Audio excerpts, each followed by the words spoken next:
presented by Bandana Music. बोलो बोलो छठी मैया की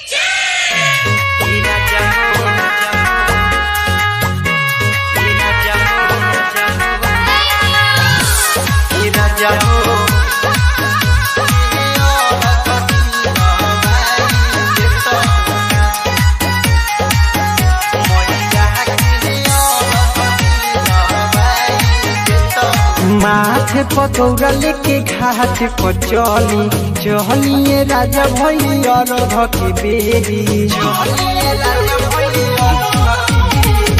माथे पकौड़ा लेके घाट पर चलिए राजा भैया रघ के बेरी। पियरी गमछा के पगड़ी बनाई ले तो होना हे राजा हो मैया के और घिलवाई देता होना हे राजा हो मैया के और घिलवाई देता होना हे राजा हो हे राजा हो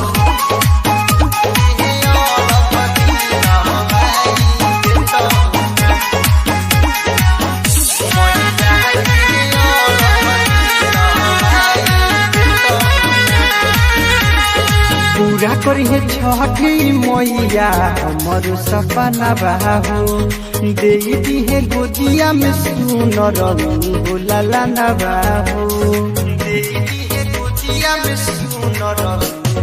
पूरा करी है छठी मैया हमर सपना बाहो दे दी है गोदिया में सुनर बोला ना बाहो। घटिया पर जोड़ा कोसिया भराई देता होना हे राजा हो आदित्य मल्ल के और घिलवाई देता होना हे राजा हो मैया के और घिलवाई देता होना हे राजा हो हे राजा हो हे राजा हो।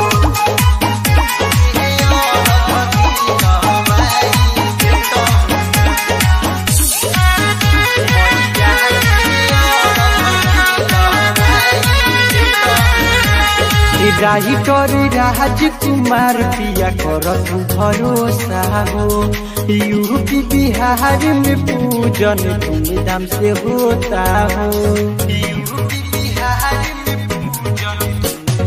राइटर राजकुमार पिया कर तू भरोसा हो यूपी बिहार में पूजन धूमधाम से होता हो।